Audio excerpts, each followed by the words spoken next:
Hello students, good morning all of you. So today we are going to start a new chapter, and this chapter is not new for you all. As in previous classes, right from 6th standard, you started discussing about heat, the degree of hotness, of coldness of a body. You talked about thermometer, okay, and various terms related to it. Now we are going to deal with something a new term which actually talks about these all as well, called as calorimetry. Calorimetry actually it talks about the measurement of quantity of heat. Okay, so let's start today's chapter 11. We are going to start today calorimetry, the first part. Now in the beginning of the chapter we are going to talk about the very first thing. See, there are various forms of energy. We all know solar energy, which is actually it provides the light and heat energy. Okay, so the basic form we are going to talk about, out of all the various forms of energy like wind energy, solar energy, hydro energy, etc., we are going to talk about this particular form of energy, actually heat. Now what is heat need to be understood very well here. See students, heat is the total internal energy due to random motion of the molecules of a substance, that is internal kinetic energy and internal potential energy is called as heat energy. If I talk about the sum of the two, kinetic and potential energy inside the molecules, which are in random motion, okay, so that is termed as heat energy. At the same time, I can also say that heat is it is an invisible form of energy that causes in us the sensation of hotness or coldness. Okay, if I touch a hot spoon or something that you just now cooked, what happens? You start feeling the hotness of it. If you touch the piece of an ice, what happens? You can feel that it is cold. That actually the sensation because of which you are able to feel this hotness or coldness, that invisible form of energy is termed as heat, my dear students. Okay, so let's move further. If a body absorbs heat, the molecular motion of the body increases, and if the body loses heat energy, then the molecular motion of the body decreases. Okay, or I can say simply, as the temperature increases, molecular motion कब increase होता है? When will it increase? When you heat something. Okay, if the temperature of a substance is increased, then in that case the molecular motion will increase, and hence the heat absorbed by the body will increase. Similarly, if I talk about the body which is losing heat energy, then in that case what will happen? The molecular motion of the body will decrease, because here the temperature is going to fall. Okay, next, the average internal kinetic energy of the molecules of a substance is a measure of temperature of that substance. As in the second line important point I was discussing, and I was relating this particular term with the temperature. Now here it is very clear that what is temperature basically? It is the average internal kinetic energy of a molecule of a substance. Okay, so now let us understand the further terms. Today we are going to talk about various topics. Okay, within calorimetry, the first part we are going to talk about units of heat, the very first thing, because just now in the previous slide we talked about heat in detail. Now we are going to talk about the very first subunit as units of heat, where we are going to talk about calorie, kilocalorie, and heat and temperature, because they are related to it. Their two terms are related with each other. Second, we are going to talk about the factors on which this heat energy of a body depends. We all know, we have studied in 8th standard also, MC delta T. We are going to talk about it in detail. The third is heat capacity and its unit. Fine. And the last is difference between heat capacity and specific heat capacity, because this particular point is actually of much importance. Let us start and continue with the series. So just now we discussed in the very first slide that heat is what? It is an invisible form of energy.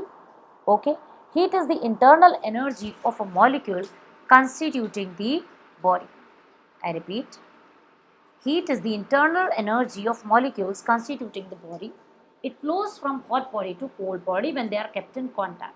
This particular point, the second line can easily be understood taking an example. Say there is a kettle in which water is kept for boiling. Okay. Now we all know that as the water starts boiling or gets heated up, what happens? The temperature increases of the water.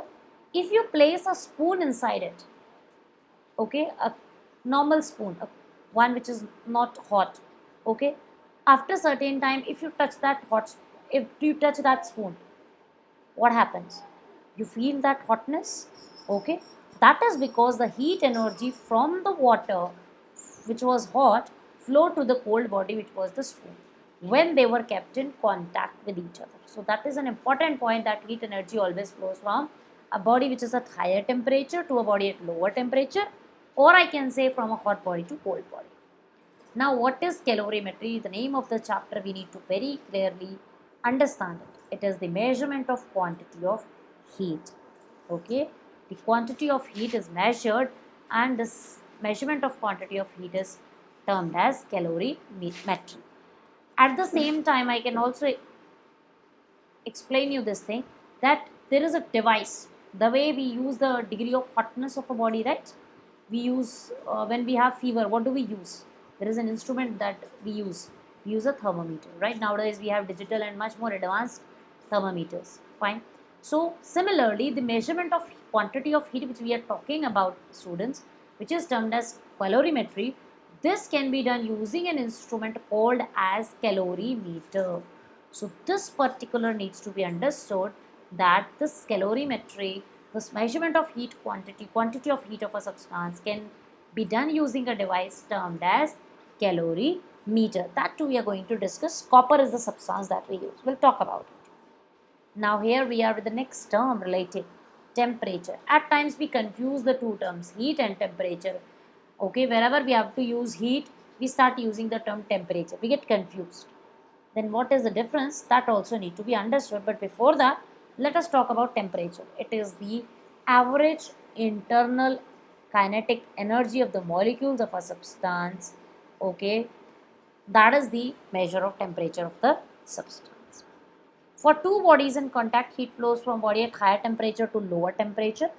Okay, it is the temperature which determines the direction of flow of heat.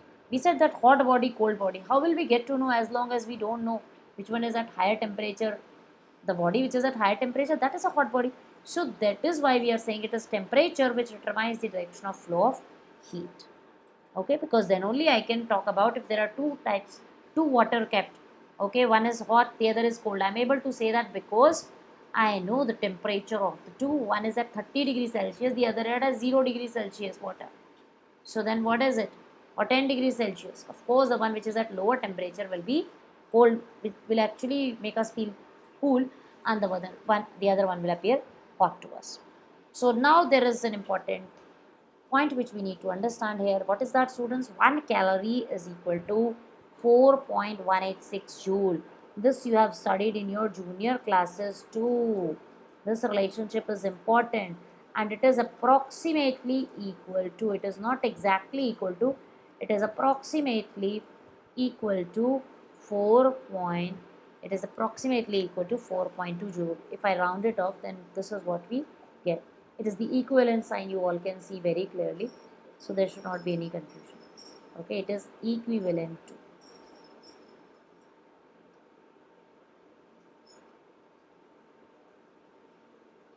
Fine.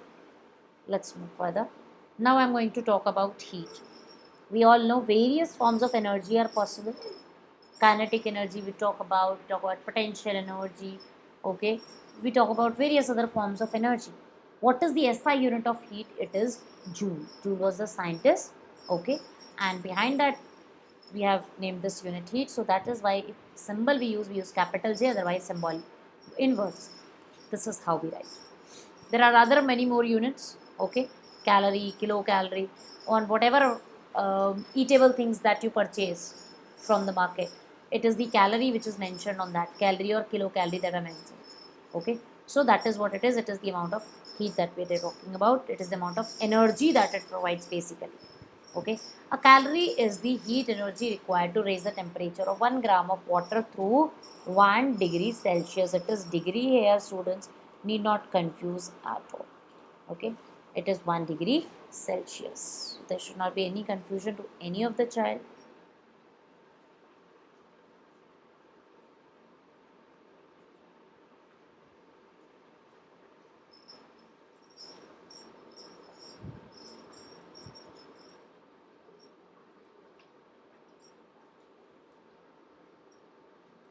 Let us move further.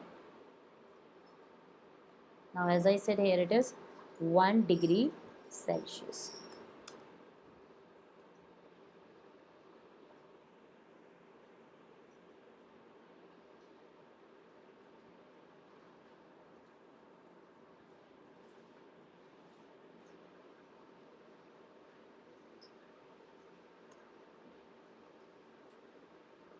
Okay, it's 1 degree Celsius.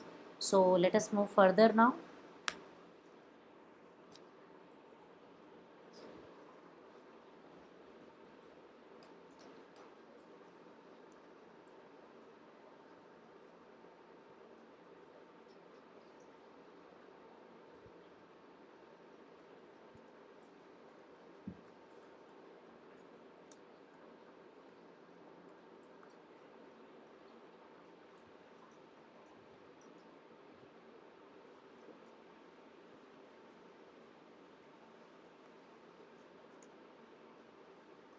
Okay, let's move to the next slide now.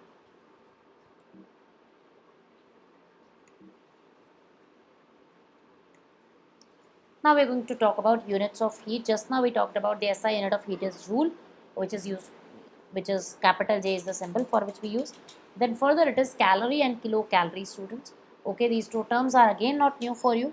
Calorie, it is the amount of heat energy required to raise the temperature of 1 gram of water through 1 degree Celsius. Now this you need to be very clear with, it is 1 degree Celsius. Okay, or I can say the amount of heat energy required to raise the temperature of 1 gram of water from 14.5 degrees Celsius to 15.5 degrees Celsius. That means basically 1 degree Celsius.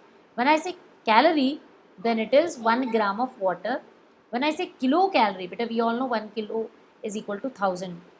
Okay, so the amount of heat energy required to raise the temperature of 1 kilogram of water from 14.5 degrees Celsius to 15.5 degrees Celsius is called 1 kilocalorie. Now this relationship is very, very important, student. You need to learn this relationship. Just now also in previous slide I explained you. 1 calorie is 4.186 joule, or at times 4.2 joule is also what we use. Now next what it is. Next is difference between heat and temperature. The next is difference between heat and temperature. So let's understand. Heat is the heat of a substance or an object is the total energy of all the molecular motion inside that object. Whereas temperature, the heat of an object is total amount of energy of all molecular motion inside that object, whereas temperature here is the measure of the thermal energy or average heat of the molecules in a substance. So here it's the average one, and where there in heat we talk about the total. Now we are going to understand it in a much better way by using the difference between. See, if I have to measure heat, just now I said that I use the energy unit as heat energy unit as joule. Okay, but if I have to measure temperature, I know it's Kelvin. A definition, I've already talked to you people regarding that. Symbol for heat, I use Q. Q equals to mc delta T. We have done it in 8th standard. And temperature, I use capital T. Change in temperature, delta T. Small triangle and T. Okay, fine. So this is what it is. Energy it is. So it is the ability to do work. Temperature, it is used to measure the degree of heat, hotness or coldness also at times. Okay, we say like that. Fine. So this is what it is. Now let's move to the next part, what it says. Now there are two topics, students. What are the two concepts? We are now going to talk about these two: heat, at the same time heat capacity. Okay, see students, the amount of heat gained by a body is directly proportional to its mass. There are three factors on which it actually depends upon? First one, see, more is the substance, more will be the heat energy required. If I take, say, 10 gram of water and then 1 kilogram of water, of course 1 gram of water requires very less temperature for rise in temperature. Okay, very less heat is needed for a good rise in temperature. So that is what it is. The amount of heat energy gained by a body is directly proportional to mass. More is the amount of heat energy it will take, more is the mass of the substance. So that is what it is. Delta Q means change in heat energy. Delta, this small triangle actually, students, for change. Okay, this small triangle is for change. Okay, small change in any quantity it can be. So delta Q is equal to m, that is the mass of substance. More is the mass, more is the heat required. Okay, the amount next is temperature also. But more is the temperature, more will be the heat gained by the substance. And the last is, it depends on nature of substance. Nature of substance means what? It is basically the heat capacity. Okay, specific heat capacity, C of the substance. Okay, specific heat capacity and specific heat capacity and heat capacity, these are two different terms. One is specific heat capacity, the one which we are using here in this formula, beta, it is specific heat capacity. Q equals to mc delta T. C is the constant of proportionality and we term it as specific heat capacity. Okay, so this is the formula. At the same time, there is another term called as heat capacity. But when specific word is used, it means it is for unit mass of substance. And when I say heat capacity, it is generally for a substance. So first of all, let me talk about heat capacity. Okay. The amount of heat energy required to raise the temperature of a body by 1 degree or 1 degree Celsius or 1 Kelvin is called heat capacity. It is denoted as capital C, you can see C dash is the symbol. In your book it is C dash is used. So here also I have used the same symbol. It is denoted by C dash. Okay. Then heat capacity formula is what? It is change in heat energy upon change in temperature. Delta Q upon delta T. So delta Q, what is the energy unit? Yes, heat unit is joule, and for temperature it is Kelvin. So joule per Kelvin, or I can say joule per degree Celsius. Joule per Kelvin or joule per degree Celsius. Okay. Hope you all have understood. Fine, my dear students. So now we are going to talk about the next term. We are going to first of all deal with factors on which heat energy in a body depends. The amount of heat energy depends upon, as I said, m, the mass of substance. Then x, that is rise in temperature. Here delta T or delta R is also used. Okay, so that is what it is. So heat energy formula, if I combine all, I get it as H is equal to mc delta T. Okay, at times we use delta T, delta R, delta F also, but it means one and the same. Now comes the difference between, let us understand the two terms separately, heat capacity and specific heat capacity. Okay, specific heat capacity, it is defined as the amount of heat energy required per unit mass. See student, this needs to be understood very clearly. Here I am talking about per unit mass. That means it is for unit, it is talking about unit mass of substance. Okay, so this is what it is. So its unit will be joule per kilogram per Kelvin. If I talk about heat energy, I just now told you, sorry, heat capacity, it is the amount of heat energy required to raise the temperature of a substance by 1 degree or 1 Kelvin. So its unit is joule per Kelvin, or joule per degree Celsius. Fine. Heat capacity formula is C dash is the symbol, it is mass into specific heat capacity. Okay, or I can say heat energy absorbed, okay, upon change in temperature, because if we will divide the two, we'll get the same formula. Okay, now if I talk about specific heat capacity, C equals to what, my dear students? It is C equals to delta Q, or I can say Q upon M delta T. Okay, now we're going to move to the next slide where we're going to talk about the difference between these two terms. Okay, heat capacity, what it is? The heat capacity of a body is amount of heat energy required to raise its temperature by 1 degree Celsius or 1 Kelvin. Its symbol is C dash. It depends on the mass of the material. Okay. Next, the SI unit is joule per Kelvin, or I can say joule per degree Celsius. Fine. Specific heat capacity. of water is different and its heat capacity is different. So please pay attention. Let's move to the next. Specific heat capacity. The specific heat capacity of a substance is the amount of heat energy required to raise the temperature of unit mass of substance through 1 degree Celsius or 1 Kelvin. Unit mass is the important term here. So I can say the symbol used is small c. It is independent of mass of the material. Then the SI unit is joule per kilogram per Kelvin or joule per kilogram per degree Celsius. Water has highest specific heat capacity. Now the fact that you need to understand, my dear student, is water has highest specific heat capacity, and it has two, it is actually very important in our daily life. We use it for n number of reasons. There are so many consequences which on the basis of this special property of water, that it has highest specific heat capacity, which we are going to talk about in the next class. Till then, your homework, now listen to me since beginning what it is. Okay, we'll start it from here, my dear students. You'll write first of all this particular, the definition of heat, calorimetry, temperature and units of heat. Next, you will straight away come to difference between heat and temperature. You'll write 3 points of difference. Here in your book also there's so many points given. 3 points of difference between heat and temperature. Next, you are not going to talk about all this. You are going to straight away move to factors on which heat energy in a body depends. You write number 1, rise in temperature delta T. Second, mass of the body. And to each it is directly proportional. And the last, it is material of the substance. That is C. Then you are not going to write this at all. You are going to write at the end the difference between heat capacity and specific heat capacity. At least again 3 points you are going to write and learn for this.